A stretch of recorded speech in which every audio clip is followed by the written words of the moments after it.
Hola, hola.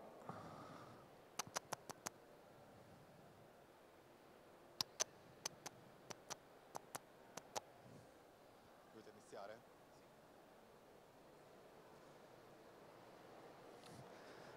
Ci siamo. Di nuovo benvenuti alla Innovation Arena. Grazie per essere intervenuti anche oggi pomeriggio. Iniziamo un panel molto interessante. L'abbiamo chiamato Hacking Airbnb. Parliamo di affittanze turistiche. Vediamo vari aspetti. Il panel è nato per cercare di capire... non ci uccidete per cortesia, grazie, sul palco. È nato per cercare di capire che cosa dobbiamo imparare dal grande sviluppo delle affittanze turistiche. Quindi cercheremo di affrontare pochi problemi legislativi e molte questioni di mercato. I'm going to switch that in English as well, because we're going to have, the panel will be in English, because the panelists afterwards will be English speaking. And so I'm going to start by introducing our first panelist, which will give us a keynote, 20 minutes keynote, and explain a few things. Please welcome Luca De Giglio. Buongiorno. Luca si presenterà da solo, mi ha Sì, detto. faccio io. So I'm going to do this in English. I'm from Italy. And I've been into the Airbnb space since long before Airbnb, since 2001. And I've seen how this industry grew and became something a bit bigger now. And I've been to many exhibitions like this, and I never found anything about vacation rentals. It was always about hotels. ETB in Berlin, BIT in Milan, TTG in Rimini. So finally, we start talking about this market. Just give us a second. Okay. We're ready. Per andare giù. No.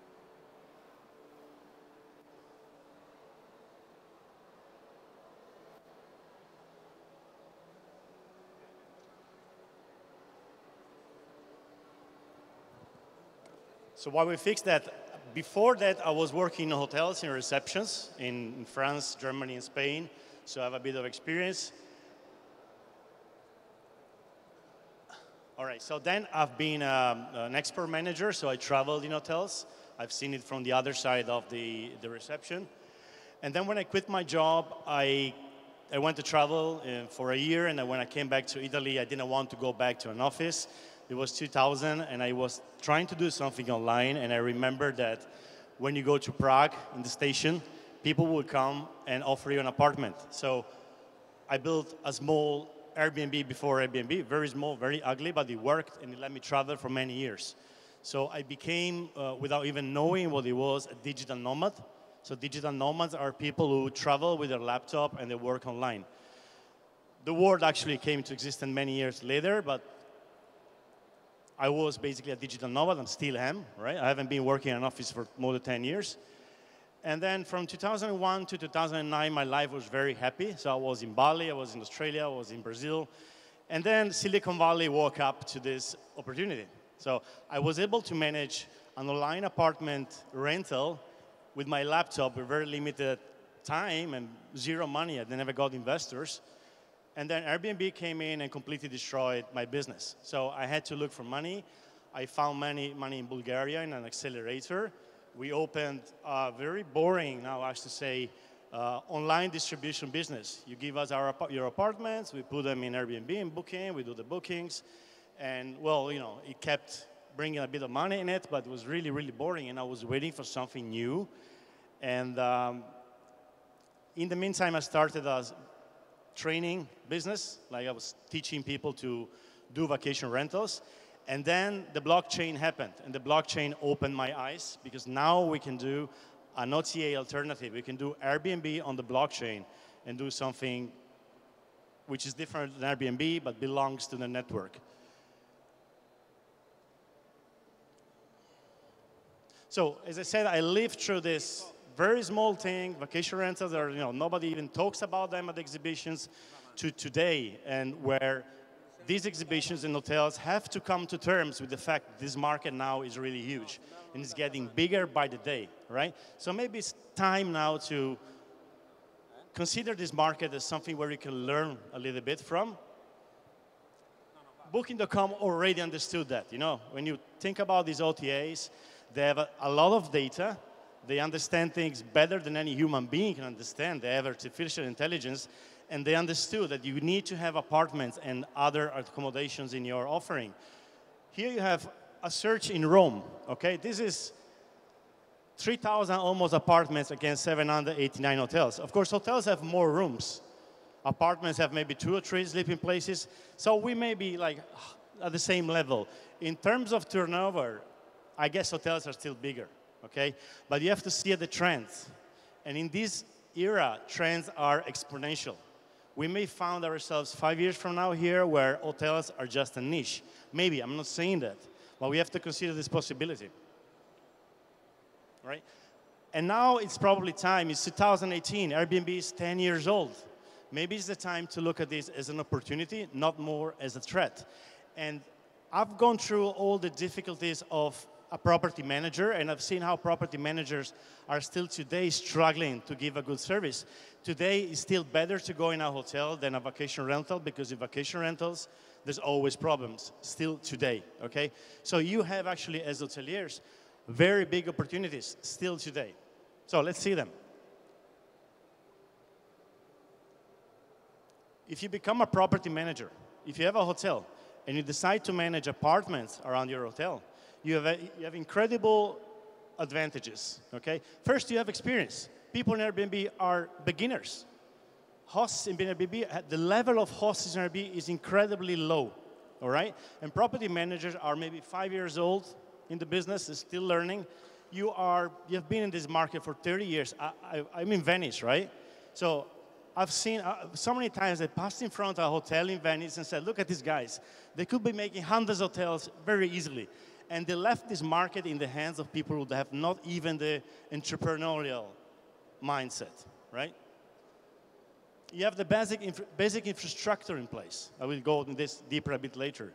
You have access to investments. Nobody will give money to an Airbnb host. Nobody will give money to a property managers. These are young people who just started the business, right? You are a hotel. You can go there. You have 30 years of experience. You have access to the investors. And you have credibility, right?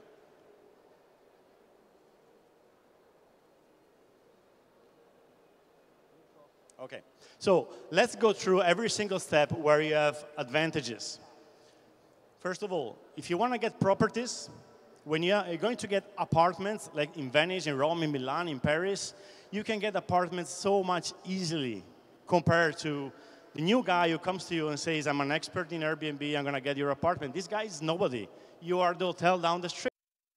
I don't know if I'm just thinking, right? They told me, come to speak about Airbnb opportunities, and it seems to me this is an opportunity. So what I'm thinking is like, you have a hotel, and you go to get all the apartments around your hotel. There's a logistic problem which you have solved.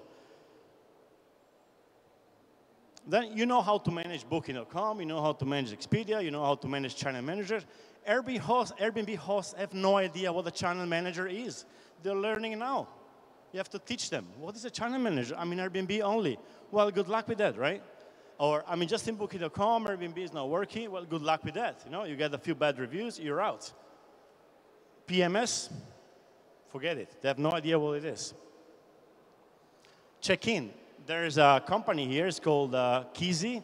They have this automatic key distributors in the railway station where I rent a vacation rental, I put my code, I get my key, I go to the apartment. You have this already, you have receptions.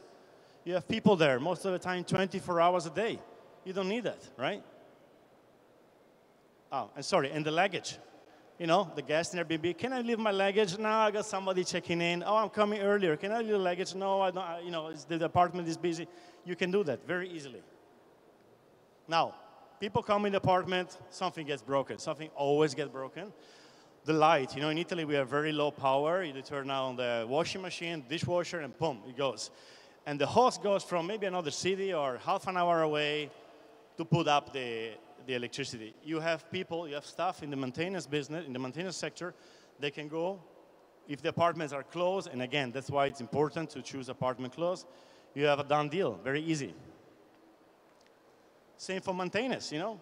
Oh, the heater is broken. Who are you gonna call? You're gonna call the friend of the friend or whatever, the guy's gonna come in 3 days, etc., etc. You have maintenance staff, they can fix a hotel, they can fix an apartment. Of course, it's not as easy as it looks.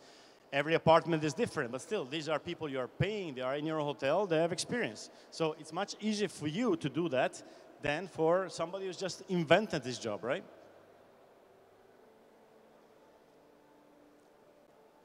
And okay, bureaucracy. You know, Italy is the country of bureaucracy. Our politicians are just not able to do any easy way to regulate the space, and that's actually the reason why Airbnb is so strong in Italy, because you cannot rent an apartment for long term, otherwise people get in, stop paying your rent, and you have them in your apartment for 3 years, and you have to pay bills for them.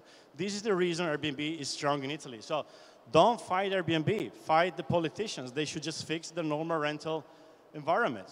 Well, I have no hope in that. And you have the contacts, you have your tax people, you have your, you know, whatever, all these people you pay for papers, right? And they don't have them. They have to look for them. They go to their taxman, and he doesn't know anything about Airbnb, so it's basically a mess. You start, again, also in this, from a better position. Cleaning. Cleaning is the unsolved problem of property managers. So if you ever go in an Airbnb, choose an Airbnb where the host has maximum 10 apartments. Over 10 apartments, property managers send people to clean, and they can't clean properly because they have to do it quickly, they are not trained, different people go in the same apartment. Every apartment is like a different hotel, you know? So I was right now in Como in a vacation rental summit, and the problem of cleaning was openly unsolved. I work with people in Venice who send their, you know, hotels who send their cleaners there, and they are professional. They are paid. They're not even, you know, illegally paid. They are paid properly, and they know how to work. They just have to learn how to clean this apartment, and it's going to be perfect, right? And laundry is the worst thing, because if you have few apartments, there's no company who will take your laundry, clean it for you, and give you back, or rent it as hotels do. You need a lot of critical mass, and this is very hard to get, right? So you have your laundry solved already. There you go, another problem solved. Now, that was one opportunity. Become a property manager, okay? Become a property manager, try at least, see if this is an opportunity for you. There you have another opportunity. Airbnb has done all the sharing economy talk, but it's completely given up on it. It was a very great marketing talk to say we are sharing economy, peace and love, let's make the world a better place. Now they have hotels. So Airbnb is just another OTA. They are accepting some kind of hotels. Boutique hotels, the specific, you know, Ryoki in Japan, and all these very localized kind of hotels. But the next step is probably every kind of hotel. They are after the money. They are investor-based, right? So I'm pretty sure in 5 to 10 years, every single hotel could be on Airbnb. Now, that's another opportunity, opportunity number 3. I told you I was a digital nomad. This is becoming a mass phenomenon. People who work with a laptop and travel the world. This is one. Remote workers, people working in an office, and the office, the company says, okay, you go for work from home now. I'm not going to check what you do anymore. I'm going to look at the results. There are companies emptying. You have to imagine offices getting empty. Thousands of people getting out of the office but keeping the salary. So what they do, they go home. They go to work from home, and then they realize that somebody disturbs them. Maybe the kids disturb them. Maybe the husband or the wife disturbs them. You know, when you work from home, nobody respects your work. You're home. Can you help me with the trash, right? No, I'm in the middle of a project. Yeah, just a minute, right? So the second step is they go in co-workings. You probably heard about co-workings. They are open offices. They're just offices. You know, we like to give these fancy names. It's just offices where you can rent a place and work in quiet, right? Without people disturbing you. And the next step is that, what the hell am I doing here? Why don't I go for a week in Fuerteventura? Why don't I go for a month in Los Angeles, right? These are people who have salaries. They can move. This is a very huge phenomenon, and there are already hotels who are getting this, right? This is just a co-working. A newer phenomenon is co-living. People who travel all year, they work from places, and then they get bored and they get lonely. So they'll go in a co-living where they can meet people. Co-living are hotels who are selling you company, basically, right? They say, come here, there's going to be cool people, they're going to be with friends. And then everybody's in front of the screen anyway, nothing changes. But that's what they're selling, right? We have this. This hotel opened in Florence a few months ago. I went to see it. Lo conosci? Oh, sure. Hai visto? Student hotel. Student hotel. Of course. I went to see this place. It's a hotel. It's basically a hotel. It's all cool and fancy with automatic check-in, etc., but it's a hotel. And it has a co-working downstairs. This is your business center. Now it's a co-working. It's the same thing. It's just a different name, a bit larger and a bit cooler with puffy chairs, right? But it's a business center. And then they have a kitchen. And the kitchen is the basement, and it's like MasterChef kitchen, right? So you can cook. And the fridge has a specific space for you, digitally open. It's like your own safe where you keep your food. So you can live there for a month. You can live in a room for a month, and you can eat there. You don't have to go to the restaurant every day. The hotels always want you to go to the restaurant. When you travel a month or 2 months in a row, you can't go to the restaurant every day. It's boring, even if it was for free. People who work for travel, they know it. You go in this restaurant in the evening, you are alone, you're eating, and you're looking on your phone. There's nothing more sad than this, right? So these places give you a different environment where you can live this kind of life. And this kind of life is becoming normal. Sorry. That's the last opportunity. This is a longer-term opportunity, but it's probably the bigger. Do you remember when, I don't know if TTG was here when there was no internet? It was probably full of tour operators and travel agencies who were getting the customers through their offices, right? And then somebody came on stage and said, we have this new thing. It's the internet. And nobody believed, right? Yeah, I heard the internet as, criminals and terrorists on there. And then the internet came, and now we're only talking about the internet. The blockchain is the next thing. Blockchain is the next internet, right? So today, there's a website, and this is called LockTrip. It's a 0% commission booking portal. You can book today an apartment in Milan or Rome or New York and don't pay, a hotel too, and don't pay the commission. It's beta, it's not ready, it's ugly, it's low. It doesn't accept euros, doesn't accept dollars, only their tokens. In 6 months, it's gonna accept euros and dollars. 0% commission. Where do they make the money? From the token. It's a very long thing to explain, but basically the model could be sustainable. And then there are decentralized, your opportunity here is to check these people out, see if you want to be on it. And you know what? Maybe your hotel is on there already. They have 300,000 hotels. They got them from some distributor. The hotel industry is I don't know it very well. I know that you can put your hotel, give your hotel to somebody, and then it goes around, right? So maybe your hotel is over there. The people from Giotto Park Hotel, they probably don't know they're over there, okay? And what they get is dollars. They get customers as from any other channel. Check it out. Decentralized OTAs. The opportunity here is for you as a group of hoteliers to sit down and say, why don't we do our own Booking.com? Why don't we build a decentralized OTA? Okay, I know what you're thinking. Booking.com is too big. Big travel agencies were too big already, but then the internet came and Booking.com killed them all, right? Tokenization. Tokenization is like, if you are part of this project, you get tokens. It's like shares in a way, and you can pay also the hotel with these shares. So if this project is successful, you have a stake in it, right? I don't have time to go through much into this, but this is really, really exciting. It's actually the most exciting thing. That's what I was waiting for in these 4 years doing this miserable job or distributing online apartments. And this thing is really, really interesting. And actually, you probably heard about Bitcoin and crypto. Shall I accept Bitcoin in my hotel? This is the least interesting part. Nobody has crypto, and people who have crypto are just crying now because the price is low. And when the price goes up, they won't touch it because it's going up. So you may accept crypto. It's something easy to do. It's not going to bring you many customers. But you can position yourself for when customers, everybody's going to have crypto. It's going to take 5, 10, 20 years. We don't know, right? But it's going to happen.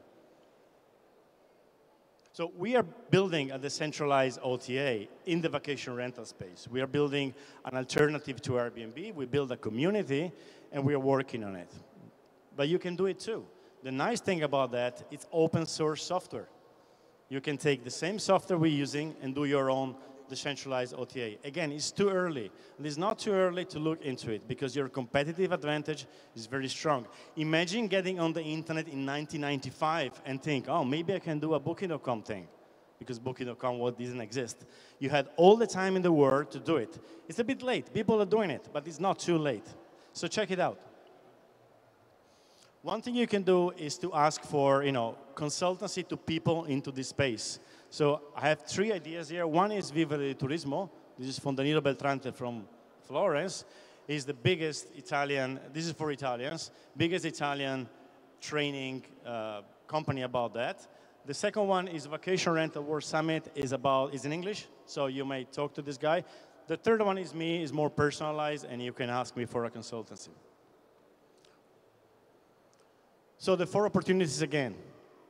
Become a property manager, put your hotel in Airbnb, look at the digital nomad, the smart workers, to change how your hotel is made completely, and check out the blockchain. None of this may actually work for you. These are just things which are very important to check out. Then maybe you are a hotel where things are going to be the same for the next 20 years. There are still travel agencies out there. People still go in travel agencies. So, but check it out, okay? It's really interesting, at least. So the next steps I would suggest to you is to talk to a property manager. There are property managers in your city, and they're probably struggling with some things, and you can go to talk to them and say, maybe we can do something together. Don't start it alone. There's a lot to learn in this business. Go to a property manager and see, maybe we can work together. I can give you the infrastructure. Your hotel, if you are a hotelier, is a platform. It's no more a hotel. It's a whole platform for accommodation, and you can use that. Then one idea is to book the next year Vacation Rental World Summit. It's going to be in Spain or in Portugal in October or November. And you can meet all the people in the space. Booking.com is there, Airbnb is there, HomeAway is there, and all the big guys, all the big names are there. So check it out. It's very nice. Visit a co-working in your city. Get the feeling of these people. Talk to these people. They're normal people. And there's more and more of them. And you may become a digital nomad, who knows? Maybe they're going to tell you, why don't you work from home, right? And then check out, if you are in Italy, go to see the student hotel in Florence. It's really, really interesting. That's it. Thank you very much. Grazie, Luca. Thank you, Luca.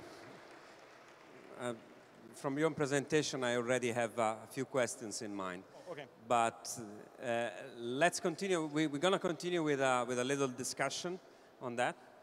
And I want to introduce on stage our other 2 guests, starting for a friend. I was thinking for this panel to have a real hotelier, one of those hoteliers who are on the road and conducting every day. So Antony Melchiorri is the first, and we have a little video for you, I think, for presentation. And then Zeno Govoni as an hotelier. So the real hotelier is Zeno, and Antony is, for those who don't know him, this man. Audio. We need more audio. That was once a fortress that now protects guests from the stormy North Atlantic. This is how you hotel. Or a hotel perched above the beach where you can fall asleep to the sound of surf underneath your bed. There's nothing like waking up high in the sky in a secret treehouse hideaway. And these tree houses offer more than a sleeping bag, a flashlight, and a view of your parents' backyard. Imagine a treetop hotel you can only get to by a suspension bridge. Slow and steady, slow and steady. Our I'm going to bring you to the most extreme, bizarre hotels in the world. And believe it or not, I'm on one right now. It's a hotel on a crane. Whoa, all right, it's starting to shake. Do not look down. Airplanes help us escape to hotels in exotic destinations. Now, imagine the plane is the hotel. This is true craftsmanship. On this adventure, I'll be getting upgraded higher and higher. From remote Arctic foothills to the highest peaks in Europe. Have you seen anything this beautiful? These are the most amazing, unforgettable, extreme mountain hotels on Earth. They will take your breath away. I'm Anthony Melchiorri, and I've spent 30 years running hotels and resorts. Now, I'm on a never-ending quest to find the most extreme hotels in the world. Wait till you see this. This is amazing. And right now, I'm going to take you with me to extraordinary hotels that offer guests exclusive amenities, access to the world's most sought-after beaches, and exotic water paradises. These are extreme water hotels.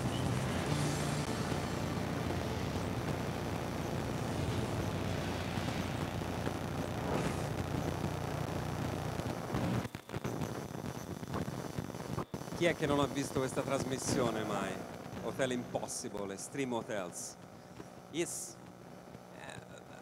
Immediately after seeing these images, the first question it's for you, let's say. We have made this panel because the question was, have hoteliers something to learn from the alternative accommodation world? And also because we have seen the launch of those experience made by Airbnb. But since I'm an hotelier too, I can say hotels have always been, not all the hotels, but many of them have always been an experience for the guest. So they own the world now. So if you think about experience in travel, everyone is thinking about Airbnb. But you were showing some incredible experience about hotels in the world.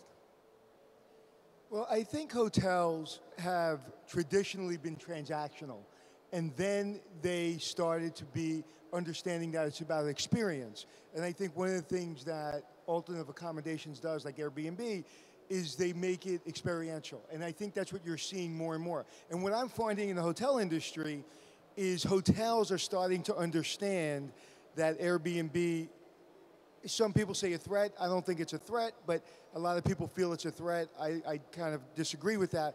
But what they're feeling is that they have to pay attention to the experience of travelers. However, they're building these hotels and they all look the same. So one hotel chain builds a hotel that looks like, you know, very fancy, and the concierge knows a little bit more and integrates a little bit more into the community, but then every other hotel does exactly what they do. So what's the point? So I think for Airbnb, those travelers are exactly that. They're travelers. People that go to hotels are going on vacation and they're doing business. I travel all over the world. It is very difficult for me to go to Airbnb and do business because I cannot pay attention to my accommodations. I need them to just exist, and I need everything to just work. With Airbnb, I think it's more of when people are looking for experience. So a lot of people say because Airbnb right now really is one of the biggest hotel companies in the world, or the biggest hotel company in the world, and it's not a hotel company. So as you said, a lot of hotels will be on Airbnb, and I predicted that in an article I spoke about in the New York Times 5 years ago, and everybody said I was crazy. So I agree. So that is actually going to help the hotel industry because people will just go there for hotels. So I think they're very different experiences.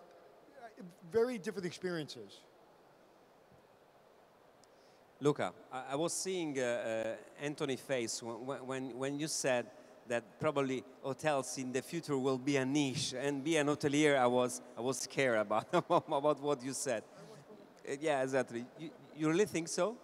That we may become a niche? I can't make predictions, but I remember when I was doing my business in Prague and Budapest, and I was doing Eastern Europe, I kept wondering, why is the apartment a niche? Okay, I either go in a hotel or in an apartment or in a villa, depending on what I need. I agree with Antony. Often the hotel is a better solution, especially for business trips. Airbnbs are just too cumbersome, and there's too many variables, right? But why are apartments a niche? I think we're going to have so many different kinds of accommodations, and hotels, by hotels I mean a place with a bathroom and a bed, right? They're going to be a niche in the sense that there's going to be so many other alternatives. So maybe, I don't know, I don't want to make predictions. So that's one question. Something that I always think. You basically say that those hotels which they promote themselves with the picture of one bed, and there's many out there, it's finished for them. Something different coming on. No, I don't know. I don't know. I can't make predictions about that. It just feels to me more normal that, you know, there used to be the Ford, you know, the first Ford car, and everybody thought that was the only car. And now there's so many different kinds of cars. You know, the sport car, the family car. Hotels are just one kind of car. Maybe it's the utilitaria. I can't remember the English name for that, right? Maybe. Or maybe it's going to be the major one. It's not going to be 90% anymore. It's going to be a part of them, right? Maybe, I don't know. You know, hotels are your home on the road. So when you go to Airbnb, yes, it feels like home, but you're also, and I haven't used an Airbnb, but I will for anniversary, for event. When I go there, I don't want to work personally. I'm just talking from personal experience. I don't want to make my bed. I don't want to cook for myself. When I'm traveling with maybe friends and I'm going to Peru and I'm doing maybe 3 or 4 different places and maybe I'm on a budget, yes. But when I'm going on vacation, I want to go downstairs and eat. I want to have a drink. I want to have room service. I want somebody to clean my room. I want to feel special. So I truly don't believe, listen, I couldn't predict Amazon, and Amazon is taking over the world. So you may be right. I don't think it's going to be about being a niche. I think that we're all going to survive. If you look at New York City 5 years ago had 75,000 hotel rooms. They now have 125,000 hotel rooms, okay? And they're 97% occupied. Has anyone been to New York recently? Okay, how much did you pay for a room? $300 at least. I'm lucky if I find something. $300 is a discount. Yeah. And you probably went January 3rd. Because I know people. So, I know colleague. Right. I know people I can't get a room. But so New York is running 97% occupancy. It's got almost double the rooms it had 5 years ago. And we had 62 million visitors last year. Okay, Italy had 52 million, I believe, last year. So you're seeing growth. So I don't know. I think people are traveling more. Americans really aren't traveling as much as the rest of the world. So people are traveling more and they have different options. But I think hotels are here to stay. And I think that they're becoming less cumbersome. Hotels used to be very cumbersome. Now if you go to a hotel, you can have breakfast, lunch, and dinner while you're checking in. If you go to a 3-star hotel in a lot of the brands, Holiday Inn Express, Marriott's, you can basically get everything you need in the lobby and then go to your room. So they're making it more experiential, more comfortable, more like a home, and getting all the roadblocks out of your way. And I think that's how they compete. I switched to Italian, then I'm gonna translate. But for Zeno, I have a question for Zeno that I'm gonna do in Italian, and then translate in English the question. So la mia domanda a Zeno è questa. Tu sei un albergatore, come ho detto io, sul campo, che è quello che volevo in questo panel. Qualcuno che vive tutti i giorni uno sviluppo molto forte da parte di Airbnb in qualsiasi città italiana. Abbiamo visto stamattina dei dati oggettivamente molto molto forti, una crescita del mercato delle alternative accommodation in Italia che è del 22% annuo.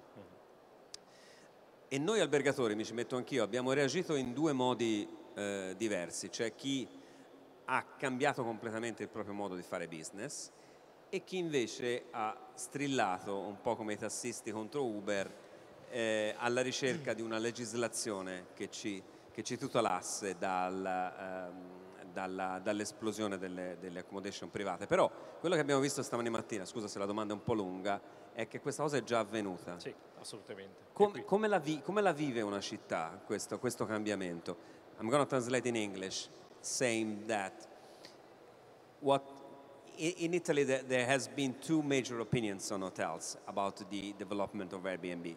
One was, I'm going to protest against the government because he need to put law against the increase of new apartments.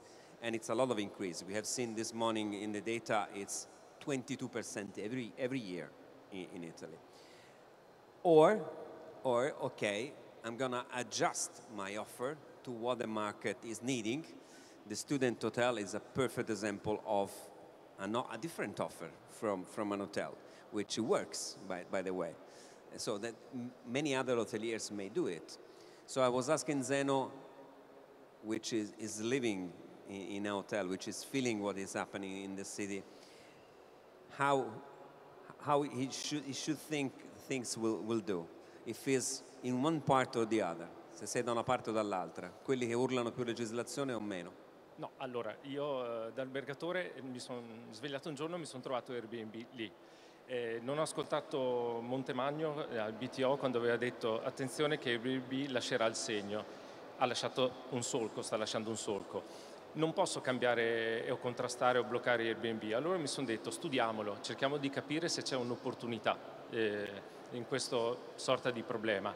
E ho iniziato appunto a studiarlo. Partiamo ad esempio dal sito. Il sito è ricco di foto di persone, di uomini e di donne e mi sono detto perché stanno puntando molto sugli uomini? Perché la loro figura principale è l'host.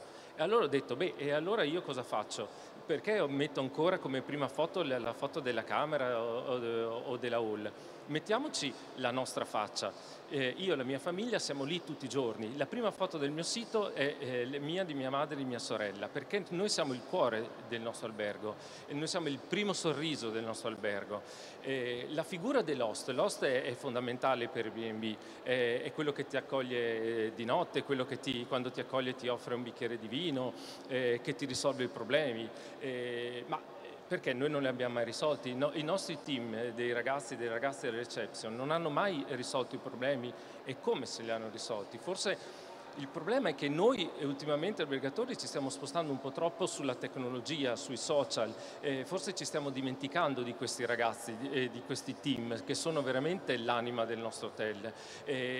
L'host, se l'albergo, se l'aereo arriva in ritardo, non c'è mica alle 4 di notte, i nostri ragazzi sì, sono lì che ti risolvono, ti trovano quel biglietto introvabile per un concerto, sono sempre presenti.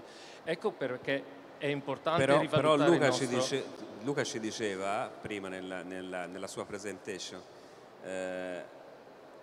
che oggettivamente ci sono delle app, delle agenzie che stanno risolvendo un sacco di problemi che prima non c'era, tipo il bagaglio, l'arrivo tardi, sì. Chisi con il bagaglio. Per esempio Chisi praticamente sta trasformando l'host in un ghost. In realtà non c'è più l'host, c'è Chisi che ti dà le chiavi, vai so lì. The debate, Antony, here is, okay, let's say Airbnb has made a lot of its fortune by telling people that's the real tourism. You're meeting a host. The host will take care of you in every aspect. He is a more expert in the city than hoteliers are, even if they were not saying exactly that. But I mean, you could understand that. And then statistic from Focusrite that I saw a few days ago says that in the US you don't meet a host in the 70% of the case. So you don't meet anyone. So what basically Zeno was saying, it's hotels, they still beat this part of business by giving service. That's what. Whether it's Airbnb or whether it's hotels, we're in a service business. And when people are away from home, they need to be taken care of. So the cream will rise. So if you're in Airbnb and you're doing it well, you will be found on the internet and people will book your Airbnb if that's what they're looking for. Same thing with the hotel. So it's an experience, And if people aren't, if you want an Airbnb that you don't mind if you don't see the host, and you just want a clean room and it has everything you need, then you'll like it and you'll give it a good rating. But when people are traveling, they want to speak and they want to learn about the area. And in America, that is true. 70%, you don't see anybody. And as you were saying before, the Airbnb hosts are not experts in whether it be reservations, whether it be accommodations, whether it be cleaning, and most importantly, what I think is safety. Some apartments have sprinklers, some apartments don't. Some have extinguishers, some apartments don't. I don't know who's living around me. I know when I'm in a hotel. And I am not against Airbnb at all. I'm just saying when I'm in a hotel, I know there's someone downstairs that, God forbid, there's an emergency, someone's going to take care of me at 3 o'clock in the morning if there's an emergency. In Airbnb, it's not, I think there should be more regulation on safety and security for Airbnb, and that may not be popular, but that's how I feel being raised as a hotelier in this business. And if you ever watch my show, you will see that safety and security is my #1 priority. And Zeno. Io ad esempio sto un po' rivoluzionando il mio hotel, cioè io lo sto interpretando come una sorta di hub. Questo concetto poi ne avevamo già parlato in BTO con Iorio di Accor. Accor, ecco, mi piace molto questo suo approccio perché vede nell'hotel un punto di riferimento per il quartiere, ad esempio. Esiste un'applicazione che si chiama Bag B&B, fatta dai ragazzi italiani, che risolve il problema dei bagagli proprio per gli ospiti di Airbnb. Io sono diventato punto di deposito bagagli e adesso ho un sacco di persone che vengono a pagamento a depositare i bagagli da me. Ma intanto ho reso... He was saying one thing that is nice. His hotel in Ferrara has become a place when people who are staying in Airbnb nearby can go to his hotel and pay, and he will keep the luggage for them. So he's getting an advantage for Airbnb. And that's what's happening even in New York, that hotel companies, whether it be Marriott, Hilton, are working with some Airbnbs where you can come and use their facilities and check their luggage. So, listen, I think it's all going to become very together. Once Airbnb opened the door for hotels, I think now it's all going to become one. And I can't predict the future, but don't be surprised if a major hotel company buys Airbnb. I just want to add a quick thing. Many hotel companies, big hotel companies, are buying property managers. Accor has bought One Fine Stay, and there's at least 7 or 8 others which bought. So they're getting into this market. And another thing, one of the big mistakes we tend to do in this era is to look at the status quo today, judge it, and say, okay, Airbnb is not as good as hotels. This is today. Things change so fast, right? Airbnb 5 years ago was hell for a guest. And the guests were so accommodating, right? Today, the Airbnb guest is a Nazi. He doesn't accept any small mistake. In 5 years, and Airbnb has launched Airbnb Plus, where they have this niche of very, very well-managed apartments. Give it 5 to 10 years, and there's going to be Airbnbs which a hotel cannot surpass, because the hotel is paying people who get a salary. You get them that far. The Airbnb has somebody working for his own, and you don't beat that. So Airbnb can get as good and better as hotels. Give it time. In no way, shape, or form am I saying Airbnb is not as good as hotels or they're worse than hotels. I'm not saying that at all. What I'm saying that there's room for everyone, and the panic in my business in hotels is that Airbnb is taking over the world and all the hotels are going out of business. That's not going to happen. I think it's going to be another market segment like any other market segment that we've dealt with in our industry. Hotels aren't going away. Airbnb is not going away. I think we're going to get closer together in working together because people want choices. So in no way am I saying Airbnb is not as good as hotels. What I'm saying is the people that are running Airbnb have got to understand what hospitality means. If you're just buying a building to sell apartments on Airbnb and not give service, you're not going to be in business very long. So Airbnb managers have to start becoming not so much hoteliers, maybe you can invent another word, but they have to become service providers. They have to appreciate and understand how a traveler wants to travel and take care of their needs in an emergency. So I hope you don't mistake me by saying Airbnb is not as good as hotels. I just think where there's absolutely plenty of room for everyone. Once you had on demand or once you had Netflix, everybody said movies are going away. Movies last year had the best year ever because that's a different experience. We're running short of time, but I have one last question for Luca.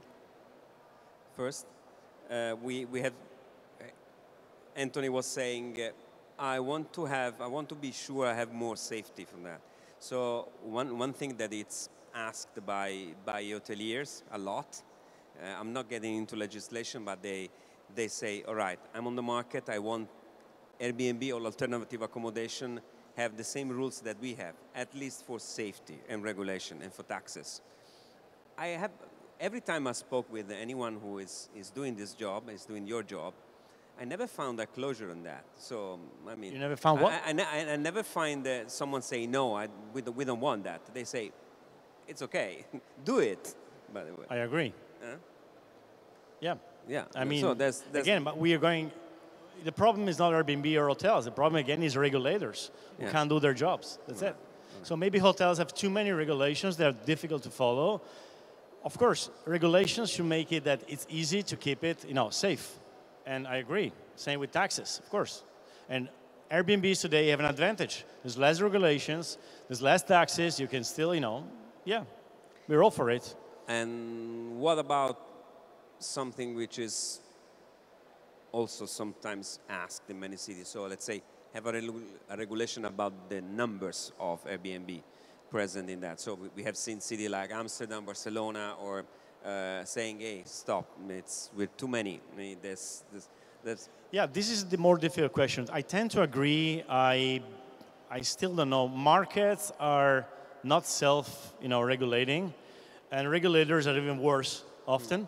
So, when a regulator says, okay, maximum 50,000 Airbnbs in Barcelona, I wonder where the number comes from. So I don't have an answer for that. I'm sure that too many Airbnbs may actually spoil the city, and the market will not adjust to that. So I don't have an answer. I feel strongly that if you're going to be in my business, then you should be regulated the same way we're regulated. The same taxes, the same way we're handled, it should be the same way. With that said, I think Airbnbs allows people to travel more. That's why you're seeing more travel. Gives them more options. You cannot afford to come to New York City in October. It's $800 a night. And Airbnb gives you an option. And it helps the restaurants, it helps the bars, it helps the tour guys. So I think it's great for the city. But I have a strong feeling that if someone is able to invest $20 million in an apartment building and then sell it online to Airbnb, then why aren't they regulated the way hotels are regulated? It's not fair. And with that said, it's amazing for tourism. The more Airbnbs, the better, because it's going to help the city. I think if you're paying attention to your hotel, and you're paying attention to your guest, and you're paying attention to your employee, you have nothing to worry about. Bring all the Airbnbs you want. If you're not paying attention to your guest, and you're not paying attention to your employees, and you're not taking care of your repeat customer, they may find an Airbnb and never come back to you. So I just think it's about you doing what you do well and not worry about everything else, and it will work out. And it's been 5 years ago, everybody predicted the demise of hotels, and all you're seeing them, they're growing at an incredible rate.